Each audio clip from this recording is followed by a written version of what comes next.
15 ദിവസത്തെ ഒളിവ് ജീവിതം അവസാനിപ്പിച്ച് രാഹുൽ മാങ്കൂട്ടത്തിൽ തിരികെ എത്തിയിരിക്കുകയാണ്. പാലക്കാട് വന്ന് വോട്ട് രേഖപ്പെടുത്തി രാഹുൽ മാങ്കൂട്ടത്തിൽ ഓഫീസിലേക്ക് എത്തി. അവിടെ നിന്ന് ഇപ്പോൾ ഫ്ളാറ്റിലേക്ക് പോയിരിക്കുകയാണ്. രാഹുൽ മാങ്കൂട്ടത്തിൽ പാലക്കാട് സജീവമാവുകയാണ്. രാഹുൽ മാങ്കൂട്ടത്തിൽ ഈ തിരിച്ചുവരവ് നടത്തുമ്പോൾ രാഹുൽ മാങ്കൂട്ടത്തിൽ 15 ദിവസത്തിന് ശേഷമാണ് പാലക്കാട് എത്തുന്നത്. പക്ഷേ രാഹുൽ മാങ്കൂട്ടത്തിന്റെ PR വർക്ക് നടത്തുന്ന ആളുകൾ ഈ ദിവസങ്ങളിലൊക്കെ ഉറക്കമിളച്ച് അതിജീവിതമാരെ അപമാനിക്കാനും അതിജീവിതമാർക്കൊപ്പം നിൽക്കുന്നവരെ അവഹേളിക്കാനും ശ്രമിച്ചുകൊണ്ടിരിക്കുകയാണ്. അവർ കുറച്ചുകൂടി ഊർജ്ജസ്വലരായിരിക്കുന്നു.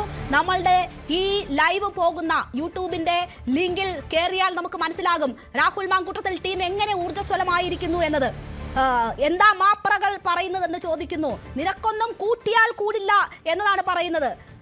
ആങ്കറുടെ രോദനം ചാനലുകാർക്ക് 2 ദിവസത്തിനുള്ളിലായി ഉള്ളതായി കരഞ്ഞു തീർത്തോളൂ നിങ്ങളൊക്കെ എന്നൊക്കെയാണ് പറയുന്നത്. എന്തായാലും രാഹുലിന് വേണ്ടിയുള്ള PR വർക്കുകൾ കുറച്ചുകൂടി ഊർജ്ജസ്വലമായി നടത്തുന്നു. അവർക്ക് കുറച്ചുകൂടി ആവേശം കിട്ടിയിരിക്കുന്നു. ഇവരോടൊക്കെ പറയാനുള്ളത് നാറിയവനെ ചുമന്നാൽ ചുമക്കുന്നവനും നാറുമെന്നതാണ്.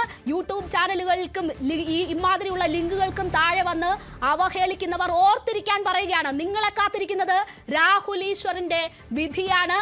രാഹുൽ മാങ്കൂട്ടത്തിൽ ഇതുപോലെ വന്ന് ചിരിച്ച് കളിച്ച് പാലക്കാട് എത്തി. പക്ഷേ 2 ദിവസങ്ങളോളം ഭക്ഷണം കഴിക്കാതെ ഇപ്പോഴും അകത്ത് കിടക്കുകയാണ് രാഹുൽ ഈശ്വർ. അവരുടെ ഗതിയാണ് നിങ്ങളെയും കാത്തിരിക്കുന്നത്. അത്രയേ ഉള്ളൂ ഈ രോദനം എഴുതിയവർക്കുള്ള മറുപടി.